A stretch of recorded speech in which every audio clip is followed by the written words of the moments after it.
നമസ്കാരം എല്ലാ പ്രേക്ഷകർക്കും ഇന്നത്തെ ഡോക്ടർ ക്യൂവിലേക്ക് സ്വാഗതം. ഇന്ന് പ്രായമേറിയവരിൽ കണ്ടുവരുന്ന അൽഷിമേഴ്സ് രോഗത്തെക്കുറിച്ചാണ് ഡോക്ടർ ക്യൂവിൽ നമ്മൾ സംസാരിക്കുന്നത്. ഇതിനായി തിരുവനന്തപുരം SK ഹോസ്പിറ്റലിലെ ന്യൂറോളജിസ്റ്റ് ഡോക്ടർ രമ്യ പ്രകാശ് എൻ്റെ ഒപ്പം ചേരുന്നു. ഡോക്ടർ സ്വാഗതം.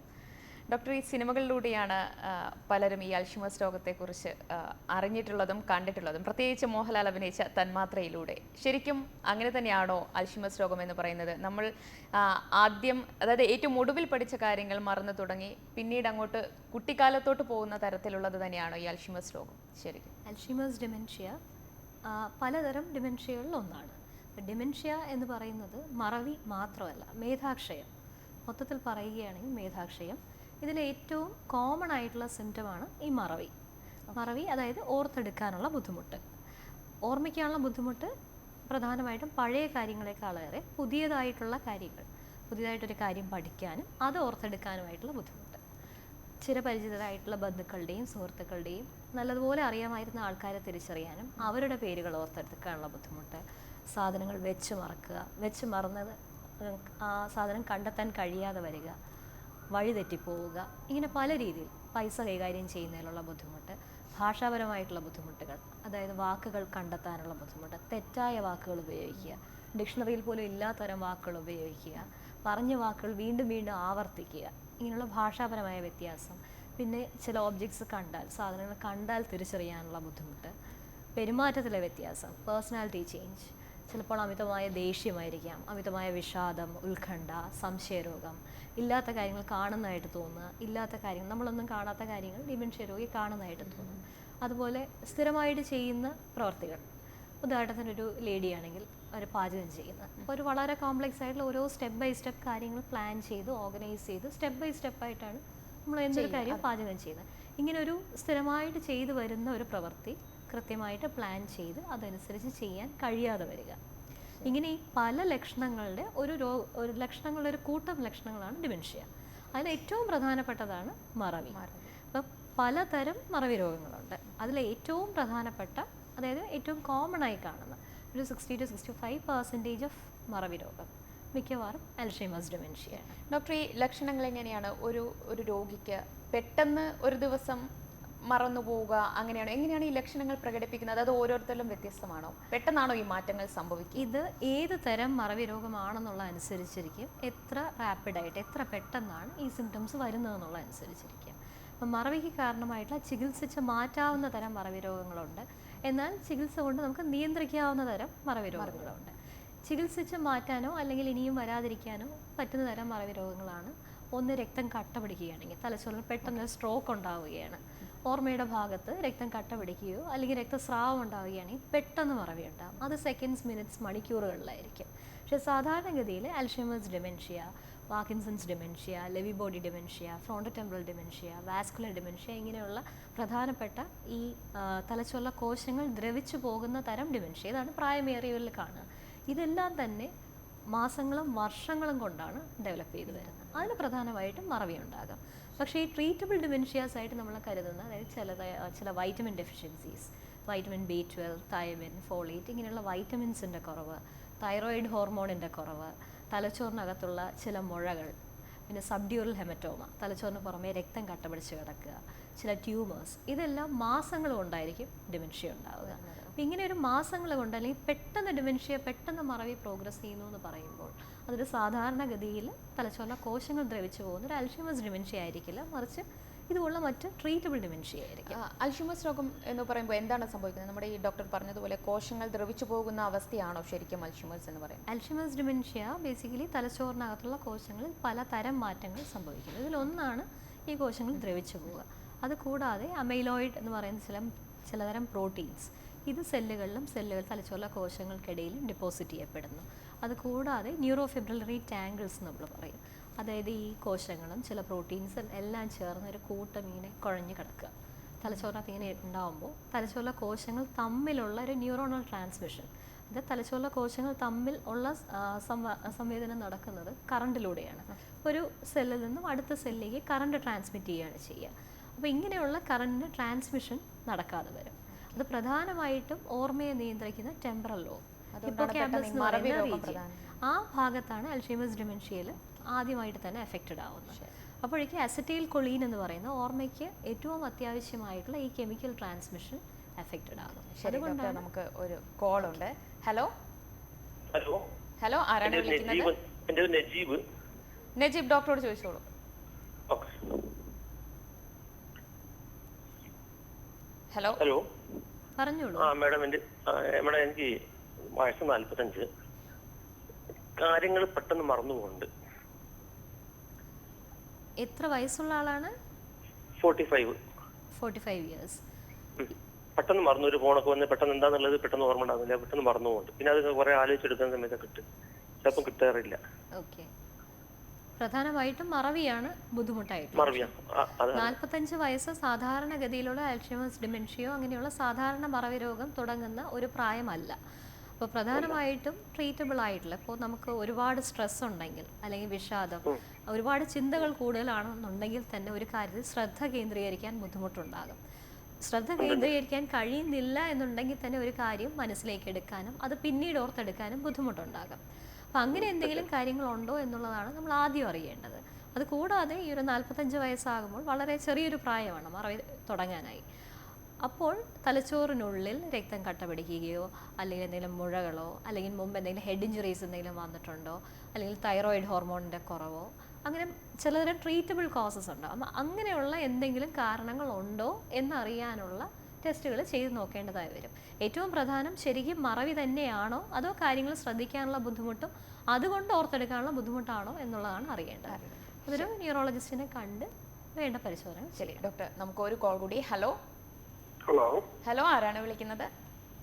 ഇത് ഞാൻ ഇടുക്കി ജില്ലയിൽ നിന്ന് ജോയിയാണ് വിളിക്കുന്നത്. ജോയ്, ഡോക്ടറോട് ചോദിച്ചോളൂ. ഡോക്ടർ, എനിക്കുള്ള പ്രശ്നം എന്താണെന്ന് വെച്ച് കഴിഞ്ഞാൽ ഞാൻ ഇപ്പോൾ എനിക്ക് കറക്റ്റായിട്ട് ശരിക്കും അറിയാവുന്ന ഒരാളുടെ പേര് ഞാൻ അങ്ങ് മറന്നു. ഇപ്പോൾ ഒരു ഫോൺ വിളിക്കാണെങ്കിലായിട്ട് അല്ലെങ്കിൽ ഒന്ന് പറയാനായിട്ടോ ഒന്ന് വിളിക്കാനാണ് ആ ആളുടെ പേര് മറന്നു. ഈ മറവിയാണ് എൻ്റെ ഏറ്റവും വലിയ പ്രശ്നം. എന്ത് കാര്യമാണ് ആ കാര്യം പിന്നെ ഇരുന്ന് വളരെ സമയമൊക്കെ എടുത്ത് ഓർത്ത് ചിലപ്പോൾ മണിക്കൂറുകൾ കഴിഞ്ഞാൽ എനിക്ക് ആ പേര് കിട്ടുള്ളൂ. പിന്നെ ഈ അടുത്ത നാളിലെല്ലാം കണ്ടിട്ടുള്ള ഒരാളെ പിന്നീട് എവിടെയും വെച്ച് കാണുമ്പോൾ ആളെ അറിയില്ല. അപ്പൊ അവർക്ക് തന്നെ നമ്മളോട് ബുദ്ധിമുട്ട് തോന്നുന്നു. ഞാൻ യാതൊരു പരിചയമില്ലാത്ത ഒരാളെ കാണുമ്പോലെയാണ് എനിക്ക് അങ്ങനെ തോന്നുന്നത്. മെയിനായിട്ടുള്ളത് എനിക്ക് ഓർമ്മക്കുറവാണ്. അത് എനിക്ക് 58 വയസ്സുണ്ട്. 58 വയസ്സിൽ ഉള്ള ഒരാൾക്ക് ഉണ്ടാവുന്നതിൽ സമപ്രായക്കാരിൽ ഉണ്ടാകുന്ന ഒരാൾക്ക് ഉള്ളതിനേക്കാളേറെ മറവി ഉണ്ടോ എന്നുള്ളതാണ് ആദ്യത്തെ ചോദ്യം. അത് നമ്മുടെ ചുറ്റുമുള്ള നമ്മുടെ ബന്ധുക്കൾക്കും അടുത്ത് ഇടപഴകുന്നവർക്കുമാണ് അത് കുറച്ചുകൂടെ പറയാൻ കഴിയുക. പക്ഷേ എന്നാലും മറ്റുള്ളവർക്ക് അതൊരു ബുദ്ധിമുട്ടുണ്ടാക്കുന്നുണ്ടെങ്കിൽ ഡെഫിനറ്റ്ലി ഒരു പക്ഷേ മറവി രോഗത്തിൻ്റെ തുടക്കമായിരിക്കാം. അതൊരു മറവി രോഗം വരെ എത്തിയിട്ടുണ്ടാവില്ല, ഒരു മൈൽഡ് കോഗ്നിറ്റീവ് ഇമ്പയർമെൻറ്റ്, അതായത് മറവി മാത്രമുള്ള ഒരു ഏർലി സ്റ്റേജ് ആയിരിക്കും. ഇങ്ങനെ വരുമ്പോൾ പ്രത്യേകിച്ചും ഈ ഒരു പ്രായത്തിൽ ഷുഗറോ പ്രമേഹം, രക്തസമ്മർദ്ദം, കൊളസ്ട്രോൾ അങ്ങനെയുള്ള കാര്യങ്ങളുണ്ടോ എന്നുള്ള ടെസ്റ്റുകൾ ചെയ്ത് നോക്കേണ്ടതുണ്ട്. തീർച്ചയായും അടുത്തുള്ള ഒരു ന്യൂറോളജിസ്റ്റിനെ കണ്ട് വേണ്ട പരിശോധനകൾ ചെയ്യണം. ശരിക്കും മറവി രോഗത്തിൻ്റെ ഒരു തുടക്കമാകാം. അങ്ങനെയാണെന്നുണ്ടെങ്കിലും ചെറിയ അളവിലുള്ള മരുന്ന് കൊണ്ട് ഇതിൻ്റെ പ്രോഗ്രഷൻ, മറവി കൂടുന്നത് നമുക്ക് അവോയ്ഡ് ചെയ്യാൻ കഴിയും. ശരി ഡോക്ടർ, നമുക്ക് ഒരു കോൾ കൂടി. ഹലോ ഹലോ ഹലോ, ആരാണ് വിളിക്കുന്നത്? ഹലോ ഷെരീഫ്. ഷെയ്ദ്, ഡോക്ടറോട് ചോദിച്ചോളൂ. Hello doctor. ഹലോ, പറഞ്ഞോളൂ. ഹലോ, എനിക്ക് പഠിക്കണമെന്നും തല കയറുന്നില്ല. പിന്നെ നല്ല എക്സാമിന് പോകുമ്പോഴൊക്കെ മറക്കുകയാണ്. അങ്ങനെ ചെറിയ പ്രശ്നം വരുന്നുണ്ട്. ഓക്കെ, എക്സാമിന് പോകുമ്പോഴാണോ ഈ മറവി കൂടുതൽ അല്ലെങ്കിൽ അല്ലാതെ സാധാരണ സമയത്തും ഉണ്ടോ മറവി? അതെ അതെ, പിന്നെ പഴയ കാലത്ത് മറക്കും. പിന്നെ എക്സാമിന്റെ അധികം മറക്കണ ഞാൻ പഠിക്കാൻ എനിക്ക് താല്പര്യമാണ്. പക്ഷെ പഠിച്ചതൊന്നും എനിക്ക് ഓർമ്മ വരുന്നില്ല. ഓക്കെ, എത്ര വയസ്സുണ്ട്? എനിക്ക് 17. 17 വയസ്സ് തീർച്ചയായിട്ടും മറവി രോഗം തുടങ്ങുന്ന ഒരു പ്രായമല്ല. നമ്മൾ പഠിക്കാനായി കൂടുതൽ സമയം കണ്ടെത്തേണ്ടിയിരിക്കുന്നു. പരീക്ഷയുടെ സമയത്തേക്ക് ലാസ്റ്റ് ദിവസങ്ങളിലേക്ക് പഠിക്കാൻ വയ്ക്കാതെ നേരത്തെ തന്നെ പ്ലാൻ ചെയ്ത് കൂടുതൽ റിവിഷൻ ചെയ്യുക. കൂടുതൽ ശ്രദ്ധ കേന്ദ്രീകരിക്കാനുള്ള ബുദ്ധിമുട്ടായിരിക്കണം താങ്കൾക്കുള്ളത്. കൂടുതൽ തവണ റിവൈസ് ചെയ്യുന്നതിലൂടെ നമുക്കത് കൂടുതൽ ഓർമ്മയിൽ നിൽക്കും, കൂടുതൽ റീകോൾ ചെയ്യാൻ കഴിയും. ഒരിക്കലും ഒരു മറവി രോഗം തുടങ്ങേണ്ട ഒരു പ്രായമല്ല ഇത്. ശരി ഡോക്ടർ, അൽഷിമേഴ്സ് പ്രധാനമായും ഈ 65 വയസ്സിന് ശേഷമാണ് പ്രധാനമായും കണ്ടുവരുന്നത്, അതോ സ്ത്രീകളിലും കൂടുതലായി കണ്ടുവരുന്നുണ്ടല്ലോ? എന്തായിരിക്കും അതിൻ്റെ ഒരു പ്രധാന കാരണം? 65 വയസ്സ് മുകളിലുള്ളവരിലാണ് കൂടുതലായി അൽഷിമേഴ്സ് രോഗം. ഏതൊരു ഡിമെൻഷ്യയും യൂഷ്വലി 65 ഇയേഴ്സിന് മുകളിലുള്ള പ്രായത്തിലാണ് കാണുക. സ്ത്രീകളിലാണ് കൂടുതലായും കാണപ്പെടുന്നത്. അതിൻ്റെ വേറൊരു കാരണം ആയുർദൈർഘ്യം കൂടുതലും സ്ത്രീകളിലാണ്. അപ്പോൾ അതും ഒരു കാരണമായിരിക്കാം കൂടുതൽ സ്ത്രീകൾ കാണപ്പെടുന്നത്. പിന്നെ സ്ത്രീകളുടെ ഹോർമോണൽ ഇൻഫ്ലുവൻസും ഒരു കാരണമായിരിക്കാം. ഒരു മെനോപോസിന് ശേഷം, ആർത്തവവിരാമത്തിന് ശേഷമുള്ള ഹോർമോണൽ അളവിലുണ്ടാകുന്ന വ്യത്യാസമായിരിക്കാം കുറേയേറെ. പക്ഷെ അതിനേക്കാളേറെ ആയുർദൈർഘ്യത്തിൽ സ്ത്രീകൾ കൂടുതൽ നാൾ ജീവിച്ചിരിക്കുന്നതുകൊണ്ടായിരിക്കണം കൂടുതൽ ഡിമെൻഷ്യ രോഗികളും സ്ത്രീകളായിട്ടുള്ളത്. ശരി, ഒരു കോൾ കൂടി. ഹലോ ഹലോ ഹലോ, ആരാണ് വിളിക്കുന്നത്? എന്റെ പേര് ജിഷ, ഞാൻ കാലടിയിൽ നിന്നാണ് വിളിക്കുന്നത്. ഡോക്ടറോട് ചോദിച്ചോളൂ. ഹലോ ഹലോ, ചോദിച്ചോളൂ. ഹലോ ഡോക്ടർ, എനിക്ക് 24 വയസ്സുണ്ട്. ഓക്കെ, ഹലോ, പറഞ്ഞോളൂ. എനിക്ക് ഇതേപോലെ മറവിയുടെ ഇതുണ്ട്. അതായത് ഇപ്പൊ അടുക്കളയിൽ ഇപ്പൊ എന്തെങ്കിലും ചെയ്തുകൊണ്ടിരിക്കുകയാണെ തന്നെ പെട്ടെന്ന് മറന്നു. ഇപ്പൊ ഹോളിലേക്ക് വന്നിട്ട് ഇപ്പൊ എന്തെങ്കിലും എടുക്കാൻ വന്നിട്ടുണ്ടെങ്കിൽ അവിടുന്ന് ഇവിടം വരെ വരുമ്പോഴേക്കും തന്നെ എന്താന്ന് മറന്നു പോകും. പിന്നെ ഒരു 10 മിനിറ്റാണ് ഞാൻ ഇന്നതാണ് ചെയ്യാൻ വന്നത് എന്ന് എനിക്ക് പിന്നീടാണ് എനിക്ക് ഇത് കിട്ടണത്. പിന്നെ എന്തെങ്കിലും ജസ്റ്റ് സ്റ്റൗല് വെച്ചിട്ടുണ്ടെങ്കിൽ ചിലപ്പോ ഫുള്ളായിട്ട് മറന്നു പോകും. ടാപ്പ് തുറന്നിട്ടുണ്ടെങ്കിൽ മറന്നു പോകും. അതൊക്കെ ഇതിന്റെ ലക്ഷണങ്ങളാണോ? അൽഷൈമേഴ്സ് ഡിസീസ് തുടങ്ങേണ്ട ഒരു പ്രായമല്ല 14 വയസ്സ്. നമുക്ക് 34 വയസ്സ്. 34 ഇയേഴ്സ്. ഓക്കെ, 34 വയസ്സ് ഒരിക്കലും അൽഷൈമേഴ്സ് ഡിമെൻഷ്യ ആസിഡ്സ് തുടങ്ങുന്ന ഒരു പ്രായമല്ല. 40 വയസ്സിൽ താഴെയുള്ളവരിൽ പാരമ്പര്യം ഉണ്ടെന്നുണ്ടെങ്കിൽ മറവി രോഗം ഉണ്ടാകാം.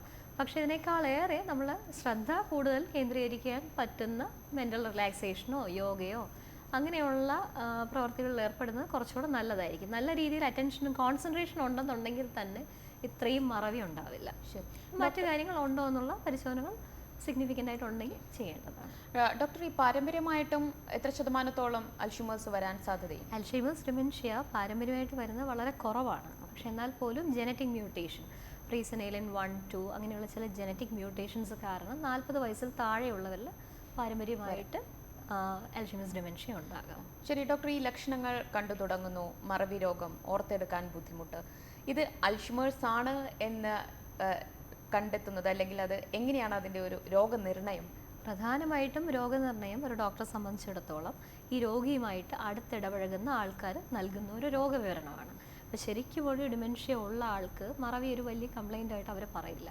ഇത് സ്യൂഡോ ഡിമെൻഷ്യ എന്ന് പറയുന്നൊരു വിഷാദം, പ്രധാനമായിട്ടും വിഷാദം അല്ലെങ്കിൽ ശ്രദ്ധിക്കാനുള്ള ബുദ്ധിമുട്ടുള്ളവരിലാണ് പലപ്പോഴും എനിക്ക് മറവിയുണ്ട്, എനിക്ക് ഓർക്കാൻ പറ്റുന്നില്ല, അതിനെക്കുറിച്ച് ആലോചിച്ചിരിക്കുക, വീണ്ടും ഫ്ലക്ച്വേറ്റ് ചെയ്ത് വീണ്ടും ചില സമയത്ത് നോർമലായിരിക്കും, ചില സമയത്ത് അബ്നോർമലായിരിക്കും, ഓർമ്മ കിട്ടാൻ കഴിയുക, ഇങ്ങനെയുള്ള ലക്ഷണങ്ങൾ. അപ്പോൾ സ്യൂഡോ ഡിമെൻഷ്യ എന്ന് പറയുന്നത് വിഷാദം കൊണ്ടുള്ള ഡിമെൻഷ്യ ആണോ എന്നുള്ളതാണ് ആദ്യം അറിയേണ്ടത്. രണ്ടാമത്തേത് ഈ ലക്ഷണങ്ങൾ, പ്രധാനമായിട്ടും ലക്ഷണങ്ങൾ. ഇപ്പോൾ അൽഷൈമേഴ്സ് ഡിമെൻഷ്യയിലാണെങ്കിൽ പ്രധാനമായിട്ടും മറവിയായിരിക്കും. മറവിയുടെ ലക്ഷണം കാര്യങ്ങൾ ഓർത്തെടുക്കാനുള്ള ബുദ്ധിമുട്ട്, പൈസ കൈകാര്യം ചെയ്യുന്നതിനുള്ള ബുദ്ധിമുട്ട്, സാധനങ്ങൾ വെച്ച് മറക്കുക, സ്ഥാനം തെറ്റി വയ്ക്കുക, വഴി തിരിച്ചറിയാനുള്ള ബുദ്ധിമുട്ട്. പ്രത്യേകിച്ചും ശരീരത്തിൻ്റെ ഇടതുവശവും വലതുവശവും തിരിച്ചറിയാൻ ഇവർക്ക് നല്ല ബുദ്ധിമുട്ടുണ്ടാകും. വീട്ടിനുള്ളിലുള്ള മുറികൾ തമ്മിലുള്ള ബുദ്ധിമുട്ട്, നല്ല പരിചയമുള്ള വഴികളാണെങ്കിൽ പോലും ഇവർ ചിലപ്പോൾ വഴി തെറ്റിപ്പോവും. അൽഷൈമേഴ്സ് ഉള്ള ഒരു 60-70% രോഗികൾക്ക് ഈ വാണ്ടറിങ് ബിഹേവിയർ ഉണ്ടാവും. അവർ വഴി തെറ്റിപ്പോയാൽ അവർക്ക് തിരിച്ച് വരാൻ കഴിയുകയില്ല. അങ്ങനെ ഒരു വലിയ ബുദ്ധിമുട്ട് ഇവർക്കുണ്ടായിരിക്കും. അപ്പോൾ ഇതൊക്കെയാണ് യൂഷ്വലി അൽഷൈമേഴ്സ് ഡിമെൻഷ്യയുടെ പ്രധാന ലക്ഷണങ്ങൾ. ഇതിന് ശേഷം കുറച്ചുകൂടെ കഴിഞ്ഞ് വ്യക്തിത്വത്തിലുള്ള മാറ്റം, അകാരണമായ ഭയം, സംശയം, ഉത്കണ്ഠ, ഇതെല്ലാം തന്നെ ഉണ്ടാവാം. ഇതൊക്കെ വെച്ച് തന്നെയാണ് രോഗനിർണയം അല്ലെങ്കിൽ അൽഷിമേഴ്സ് ആണ് എന്നത്? ഇതൊക്കെയാണ് പ്രധാനമായിട്ടുമുള്ള രോഗലക്ഷണങ്ങൾ. അത് വെച്ച് തന്നെ നമുക്ക് അൽഷൈമേഴ്സ് ഡിമെൻഷ്യ ആയിരിക്കാം എന്ന് അനുമാനിക്കാം. ഉദാഹരണത്തിന് ഇപ്പോൾ ഫ്രോണ്ടോ ടെമ്പറൽ ഡിമെൻഷ്യ ആണെങ്കിൽ അത് കൂടുതലും പലപ്പോഴും പെരുമാറ്റ വ്യത്യാസമായിരിക്കും. മറവിയേക്കാളേറെ സഹിക്കാനാത്ത അനിയന്ത്രിതമായിട്ടുള്ള പെരുമാറ്റം വീട്ടുകാർക്ക് മാനേജ് ചെയ്യാൻ ഏറ്റവും ബുദ്ധിമുട്ടുണ്ടാകുക ഫ്രോണ്ടോ ടെമ്പറൽ ഡിമെൻഷ്യയാണ്. അതേസമയം അൽഷൈമേഴ്സ് ഡിമെൻഷ്യ ഉള്ള രോഗിക്ക് പേഴ്സണാലിറ്റി ചേഞ്ചസിനേക്കാളേറെ മറവിയായിരിക്കും മുന്നിട്ട് നിൽക്കുക. അതുകൊണ്ട് തന്നെ അൽഷൈമേഴ്സ് ഡിമെൻഷ്യ ഉള്ള ഒരു രോഗി ഹോസ്പിറ്റലിൽ എത്തുന്ന റിലേറ്റീവ്ലി ലേറ്റ് ആയിട്ടായിരിക്കും. ഫ്രോണ്ടോ ടെമ്പറൽ ഡിമെൻഷ്യ ഉള്ള ആൾ ബഹളവും പെരുമാറ്റ വ്യത്യാസം കാരണം വലിയ ശുശ്രൂഷിക്കുന്നവർക്ക് അത് ബുദ്ധിമുട്ടായിരിക്കും. നമുക്ക് ഒരു കോൾ കൂടി. ഹലോ ഹലോ, കോള് കട്ടായിരുന്നു. ശരി ഡോക്ടർക്ക് തുടരാം. പിന്നെ അത് കൂടാതെ നമുക്ക് അത്യാവശ്യം വേണ്ട മറവിക്ക് വേണ്ട പരിശോധനകൾ ചെയ്യാറുണ്ട്. ഉദാഹരണത്തിന് തലച്ചോറിൻ്റെ CT സ്കാൻ അഥവാ MRI സ്കാൻ. ഇവ ചെയ്യുമ്പോൾ ഈ അൽഷൈമേഴ്സ് ഡിമെൻഷ്യ ഉള്ള രോഗിയാണെന്നുണ്ടെങ്കിൽ പ്രധാനമായിട്ടും ടെമ്പറൽ ലോബ്, ഓർമ്മയുടെ ഭാഗത്തിന് ചുരുക്കമുള്ളതായിട്ട് കാണാൻ കഴിഞ്ഞേക്കും. ഇത് പലതരം ഡിമെൻഷ്യയിൽ ഇതിൽ ചെറിയ വ്യത്യാസങ്ങളാണ് ഈ സ്കാനിങ് പരിശോധനയിൽ കാണുക. ഇത് കൂടാതെ ചികിത്സിച്ച് മാറ്റാൻ പറ്റുന്ന തരം ഡിമെൻഷ്യ ആണോ എന്നുള്ള ടെസ്റ്റുകൾ അത്യാവശ്യം നമ്മൾ ചെയ്യേണ്ടതായിട്ട് വരും.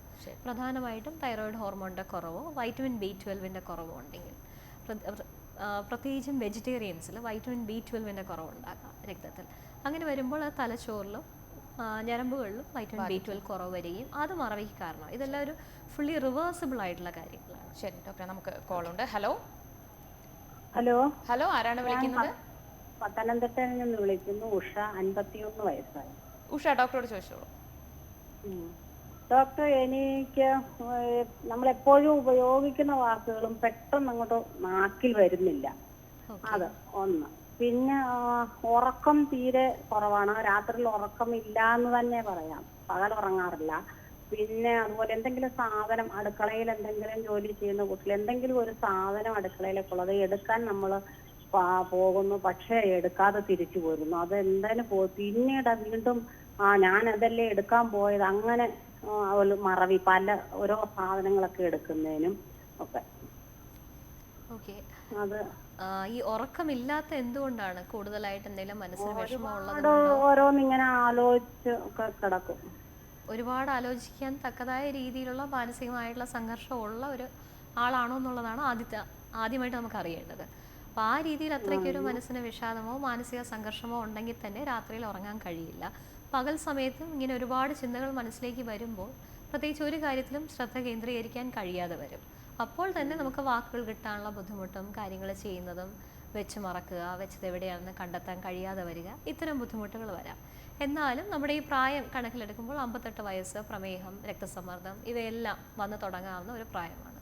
അതുകൊണ്ട് തന്നെ വാസ്കുലർ ഡിമെൻഷ്യ, അതായത് തലച്ചോറിനകത്തുള്ള രക്തക്കൊഴലുകൾ അടയുക, അല്ലെങ്കിൽ അൽഷൈമേഴ്സ് ഡിമെൻഷ്യ, ഇതിൻ്റെ എല്ലാം ഒരു തുടക്കമായിട്ടൊരു മൈൽഡ് കോഗ്നിറ്റീവ് ഇമ്പയർമെൻറ്റ്, മറവി രോഗത്തിൻ്റെ ഒരു തുടക്കം ഉണ്ടാകാവുന്ന ഒരു പ്രായമാണ്. പക്ഷേ ഇത്രത്തോളം മനസ്സിൽ ഒരുപാട് ചിന്തകളൊക്കെ ഉള്ള ഒരാളായതുകൊണ്ട് അതിൻ്റേതായ രീതിയിലുള്ള ചികിത്സ വേണമോ എന്നുള്ളത് കൂടി നോക്കേണ്ടിയിരിക്കുന്നു. ശരിക്കും ഡോക്ടർ, നമുക്കൊരു കോൾ കൂടി. ഹലോ ഹലോ ഹലോ, ആരാണ് വിളിക്കുന്നത്? കടവല്ലൂരിന്ന് ദേവി. ഡോക്ടറോട് ചോദിച്ചോളൂ. Hello doctor. ഹലോ, പറഞ്ഞോളൂ. Hello doctor. ഹലോ, കടവല്ലൂരിന്നാണ്. ശരി, അവിടെ ടി വി വോളിയം കൂടുതലാണെങ്കിൽ ടി വി ഒന്ന് ഓഫ് ചെയ്ത് സംസാരിക്കാമോ? ശരി ശരി, ടി വി ഓഫ് ചെയ്തെങ്കിൽ ഇനി ഡോക്ടറോട് ചോദിച്ചോളൂ. ഡോക്ടർക്ക് കേൾക്കാം. ഡോക്ടർ, എന്റെ ഭർത്താവിന്റെ അമ്മയ്ക്ക് വേണ്ടിയിട്ടാണ്. ചോദിച്ചോളൂ.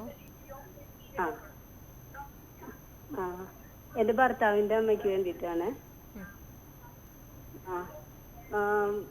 അമ്മ എങ്ങനെ വെച്ച് കഴിഞ്ഞാൽ ഉറക്കം വളരെ കുറവാണ്. പിന്നെ ആളെ മുന്നിൽ കണ്ടാലും ശരിക്കും അറിയാത്ത പോലെ അങ്ങനെയൊക്കെ ഒരു ഇതാണ്. പിന്നെന്താ വെച്ച് കഴിഞ്ഞാൽ നമ്മുടെ കാര്യങ്ങളൊക്കെ അങ്ങനെ ശരിക്കും പറയില്ല. നമ്മൾ ഭക്ഷണം കൊടുത്താൽ കഴിക്കും. പറഞ്ഞോളൂ. അങ്ങനെയൊക്കെയുള്ള ഇതാണ്. പ്രത്യേകിച്ച് മരുന്ന് ഡോക്ടർ സാധാരണ കാണിക്കുന്ന ഫിസിഷ്യന്റെ അടുത്ത് പോയപ്പോ പ്രത്യേകിച്ച് മരുന്നൊന്നും വേണ്ടെന്നാ പറഞ്ഞത്. ന്യൂറോളജിസ്റ്റിനെ കണ്ടിട്ട് ഉറങ്ങാനുള്ള ഒരു ടാബ്ലറ്റ് കഴിക്കുന്നുണ്ട്. സാധാരണ അമ്മയുടെ ഒരു പ്രായത്തിലുള്ള ഒരാൾക്ക് കാണുന്നതിനേക്കാൾ ഏറെ മറവി അമ്മയ്ക്ക് കാണുന്നുണ്ടെങ്കിൽ തീർച്ചയായിട്ടും മറവി രോഗത്തിൻ്റെ ഒരു ആദ്യ ലക്ഷണമായേക്കാം. പിന്നെ ഉറക്കം നല്ല രീതിയിൽ ഇല്ലെങ്കിൽ തന്നെ പകല് ശ്രദ്ധ കേന്ദ്രീകരിക്കാൻ കഴിയില്ല. അപ്പം നല്ല രീതിയിൽ ഉറക്കം കിട്ടാനുള്ള മരുന്നുകൾ ഉപയോഗിക്കേണ്ടതായിട്ട് വരും. പക്ഷെ തീർച്ചയായും അമ്മയുടെ പ്രായത്തിലുള്ളവർക്കുള്ളതിനേക്കാൾ ഏറെ മറവി അമ്മയ്ക്കുള്ളതായി തോന്നുന്നുണ്ടെങ്കിൽ മറവി രോഗത്തിനുള്ള മരുന്നുകളും വേണ്ടിവരും. അത് മറവി രോഗം പ്രോഗ്രസ് ചെയ്യാതിരിക്കാൻ, കുറച്ചുകൂടെ കൂടാതിരിക്കാൻ സഹായിക്കും. ശരി ഡോക്ടർ, അൽഷിമേഴ്സ് രോഗം പൂർണ്ണമായും ചികിത്സിച്ച് ഭേദമാക്കാൻ കഴിയില്ലെന്നാണ് പറഞ്ഞ് കേൾക്കുന്നത്. അപ്പോൾ അതിൻ്റെ ചികിത്സാ രീതികൾ എങ്ങനെയാണ്? ഈ മറവിയുടെ ആധിക്യം കുറയ്ക്കാനുള്ള മരുന്നുകൾ മാത്രമാണോ രോഗികൾക്ക് കൊടുക്കുക? അൽഷൈമേഴ്സ് ഡിമെൻഷ്യ തീർച്ചയായും പരിപൂർണമായിട്ടും ചികിത്സിച്ച് മാറ്റാൻ പറ്റുന്ന തരം ഒരു രോഗമല്ല. പക്ഷേ തലച്ചോറിനകത്തുള്ള ഈ അസറ്റൈൽ കൊളീൻ എന്ന് പറയുന്ന കെമിക്കൽ, ഇതിൻ്റെ ട്രാൻസ്മിഷന് തകരാറ് വരുമ്പോഴാണ് നമുക്ക് ഒന്നും ഓർത്തെടുക്കാനുള്ള ബുദ്ധിമുട്ടുണ്ടാകുന്നത്. അപ്പോൾ ഈ അസറ്റൈൽ കൊളീൻ്റെ അളവ് തലച്ചോറിൽ കൂടുതൽ നേരം നിർത്താനായി, അതായത് അസറ്റൈൽ കൊളീൻ ഡിസ്ട്രോയിഡ് ആയി പോകുന്നത് തടയാനായിട്ട് ഹെൽപ്പ് ചെയ്യുന്ന തരം മരുന്നുകൾ നമുക്ക് ലഭ്യമാണ്. ഏറ്റവും പ്രധാനമാണ് ഡോണപ്പെസിൽ. ഏറ്റവും ചെറിയൊരു മൈൽഡായിട്ട് early stage of Alzheimer's disease മുതൽ നമ്മൾ ഈ ഡോണപ്പെസിൽ ചെറിയ അളവിൽ 5 മില്ലിഗ്രാംസ് എന്ന് പറഞ്ഞ ഡോസ് മുതൽ 23 മില്ലിഗ്രാംസ് ഡെയിലി വരെ അത് ഉപയോഗിക്കാൻ കഴിയും. അതിൽ റിവാസ്റ്റിക്മിൻ, ഗാലന്റമീൻ, ഇതെല്ലാം തന്നെ എത്രത്തോളം ഫലപ്രദമാണ്? ഇവയെല്ലാം തന്നെ പൂർണ്ണമായും ചികിത്സിച്ച് മാറ്റാനല്ല, പക്ഷെ അതിൻ്റെ ഒരു നാച്ചുറൽ കോഴ്സ് ഉണ്ടല്ലോ. അൽഷൈമേഴ്സ് പതുക്കെ കൂടുന്നതിൻ്റെ ആ സ്പീഡ് കുറയ്ക്കാൻ കഴിയും. അപ്പോൾ സാധാരണ മറവി കൂടുന്ന അത്രയും സ്പീഡിൽ മറവി കൂടില്ല, കുറച്ചുകൂടെ സ്ലോ ഗ്രാജുവലായിട്ടാണ് കൂടുക. അതുപോലെ മെമാൻറ്റ് എന്ന് പറയുന്ന മറ്റൊരു കെമിക്കൽ കൂടി അപ്രൂവ്ഡ് ആണ്. ഇതും കുറച്ചുകൂടെ മോഡറേറ്റ് അല്ലെങ്കിൽ സിവിയർ ആയിട്ടുള്ള അൽഷീമേഴ്സ് ഡിസീസിൽ മെമാൻറ്റിനും യൂസ് ചെയ്യാറുണ്ട്. പക്ഷെ ഇതിനേക്കാൾ ഏറ്റവും പ്രധാനം ഈ രോഗിയെ സംബന്ധിച്ചോളം ചിലർക്ക് ഉറക്കമില്ലായ്മയായിരിക്കാം, ഉറക്കം കിട്ടാനുള്ള മരുന്നുകൾ വേണ്ടി വരും. അതുപോലെ പെരുമാറ്റ വ്യത്യാസം, അമിതമായ ഭയമായിരിക്കും, ചിലർക്ക് അമിതമായിട്ടുള്ള ചിന്തകളായിരിക്കും, ചിലർക്ക് ഡെല്യൂഷൻസ് അല്ലെങ്കിൽ ഹാലുസിനേഷൻസ് കാണും, ഇല്ലാത്ത കാര്യങ്ങൾ കാണുകയും കേൾക്കുകയും അതിന് കുറേ ഒരു മാനസിക വിഭ്രാന്തി പോലെയുള്ള സൈക്യാട്രിക് മാനിഫെസ്റ്റേഷൻസ് വരാം. ഇത്തരം ബിഹേവിയർ അതിനെല്ലാം മോഡിഫൈ ചെയ്യാനുള്ള അജിറ്റേഷൻ ആണെങ്കിൽ അങ്ങനെ ആ ഓരോരോ രോഗലക്ഷണങ്ങൾക്കനുസരിച്ച് ഉള്ള മരുന്നുകളൂടെ കൊടുക്കുന്നത് രോഗശുശ്രൂഷകന് പരിചരിക്കുന്ന ആൾക്ക് അത് കുറച്ചുകൂടെ കംഫർട്ടബിൾ ആയിരിക്കും. നമുക്കൊരു കോൾ കൂടി. Hello hello hello hello hello hello പറഞ്ഞോളൂ. തിരുവഴാകുന്നാണ്. ശരി, പറഞ്ഞോളൂ, എന്താണ് ചോദിക്കാനുള്ളത്? എന്റെ തൈറോയിഡിന്റെ ഗുളിക ഇങ്ങനെ കുടിച്ചിട്ടുണ്ട് ഞാന്. തൈറോയിഡ് രക്തത്തിലാണെന്നാ പറയുന്നത്. അത് ഒത്തിരി കാലം കഴിക്കേണ്ടി വരുമോ? അത് എന്താണ്, കുറയണില്ല, ശരീരം ഇങ്ങനെ വലിയ, അതിന്റെ കാരണം എന്താണെന്നത് അറിയാൻ പറ്റുമോ? തൈറോയിഡ് ഹോർമോണിന്റെ എന്ത് തകരാറാണെന്നുള്ളതനുസരിച്ചിരിക്കും. തൈറോയിഡ് ഗ്രന്ഥി നീക്കം ചെയ്തതാണോ അതോ തൈറോയിഡ് ഹോർമോൺ തൈറോയിഡൈറ്റിസ് ആണോ, എന്ത് തരം രോഗമാണെന്നുള്ളതനുസരിച്ചിരിക്കും. സാധാരണഗതിയിൽ തൈറോയിഡ് ഹോർമോണിന്റെ കുറവുണ്ടെന്നുണ്ടെങ്കിൽ മിക്കപ്പോഴും ജീവിതകാലം മുഴുവനും തന്നെ ആവശ്യമായ അളവിൽ മരുന്ന് കഴിക്കേണ്ടതായിട്ട് വരും. ശരി ഡോക്ടർ, ഒരു കോൾ കൂടി. ഹലോ ഹലോ, സോഫിയാണ്, നെട്ടയിത്തുന്നാണ്. ശരി ഡോക്ടറോട് ചോദിച്ചോളൂ. ഡോക്ടർ, എന്റെ പ്രശ്നം എന്തെന്ന് വെച്ച് കഴിഞ്ഞാൽ എനിക്ക് വയസ്സ് 27 വയസ്സ്. എനിക്ക് ചില കാര്യങ്ങൾ, എനിക്ക് തൈറോയിഡിന്റെ പ്രശ്നമുണ്ട്. ചില കാര്യങ്ങൾ പെട്ടെന്ന് മറക്കുകയും പെട്ടെന്ന് എനിക്ക് ഉറക്കം നല്ല കുറവാണ്. ഇതിനെ കുറിച്ചാണ് അറിയേണ്ടത്. ഉറക്കം വളരെ വളരെ കുറവാണ്. എന്നാൽ ചില സമയത്ത് ഉറങ്ങിക്കഴിഞ്ഞാൽ ഉണർന്നെണീക്കാനും പ്രയാസമാണ്. തൈറോയിഡ് ഹോർമോണിന്റെ അളവ് കൂടുതലാണെന്നുണ്ടെങ്കിൽ ഉറക്കത്തിന് അത് ബുദ്ധിമുട്ടുണ്ടായേക്കാം.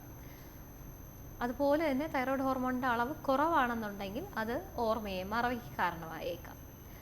ഇതിന് ശ്രദ്ധ കേന്ദ്രീകരിക്കാനുള്ള ബുദ്ധിമുട്ടാണെന്നുണ്ടെങ്കിൽ അത് ഹോർമോണിന്റെ കുറവ് കൊണ്ടുള്ളതായിരിക്കാം. ശരി ഡോക്ടർ, ഈ ഉറക്കമില്ലായ്മ അൽഷിമേഴ്സിന്റെ ഒരു ലക്ഷണമാണോ അതോ ഉറക്കമില്ലായ്മ അൽഷിമേഴ്സിന് കാരണമാകുമോ?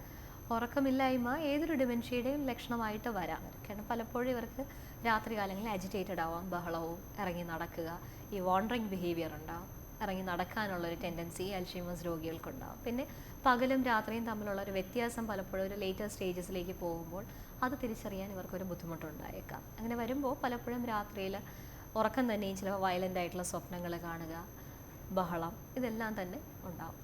ശരി, കൂടുതൽ ടെൻഷൻ, ഇതുപോലെ മാനസിക സംഘർഷങ്ങളുള്ളവർക്കും അൽഷിമേഴ്സിന്റെ ലക്ഷണങ്ങൾ കാണിക്കാനുള്ള അല്ലെങ്കിൽ അൽഷിമേഴ്സിലേക്ക് നീങ്ങാനുള്ള ഒരു സാധ്യത? മാനസിക സംഘർഷങ്ങൾ ഉള്ളവരിൽ മറവി ഉണ്ടാകാനുള്ള സാധ്യത ഏറെയാണ്. സംഘർഷം ഉണ്ട് എന്നുള്ളത് കൊണ്ട് തന്നെ ഒരു കാര്യത്തിൽ ശ്രദ്ധ കേന്ദ്രീകരിക്കാൻ കഴിയില്ല. പക്ഷെ എന്നാൽ പോലും ഈ സ്ട്രെസ്സേഴ്സ് കൂടുതലായിട്ടുള്ളവരിൽ അഡ്രിനാലിൻ അങ്ങനെയുള്ള കാറ്റക്കോളമീൻസ് അത്തരം ഹോർമോൺസിൻ്റെ അളവ് രക്തത്തിൽ കൂടും. അതെല്ലാം തന്നെ രക്തസമ്മർദ്ദത്തിനും മറ്റ് രോഗങ്ങൾക്കും എല്ലാം കാരണമാകും. ഇതെല്ലാം അൾട്ടിമേറ്റ്ലി ഡിമെൻഷ്യയിലേക്ക് നയിക്കാം.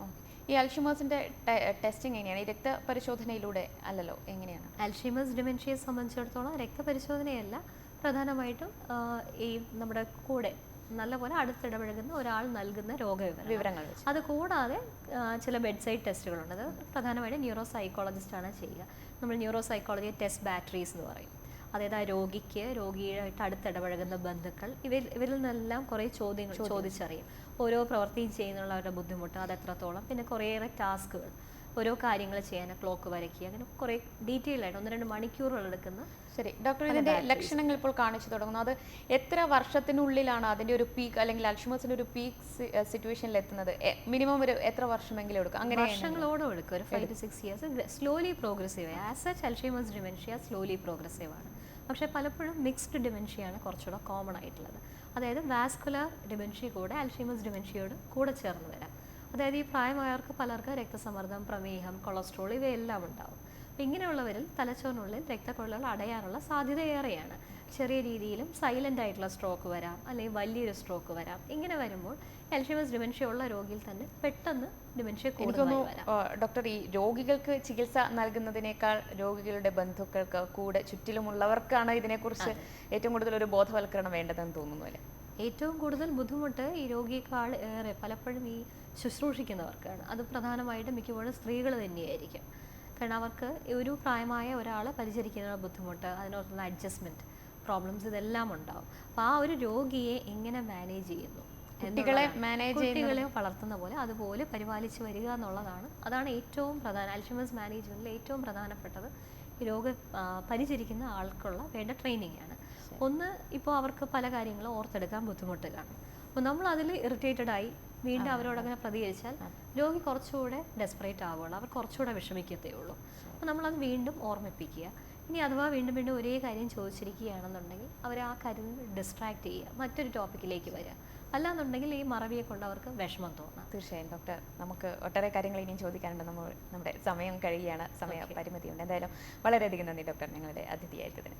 ഇന്നത്തെ ഡോക്ടർ ക്യൂ ഇവിടെ പൂർണ്ണമാവുകയാണ്. വീണ്ടും നാളെ കാണാം. നമസ്കാരം.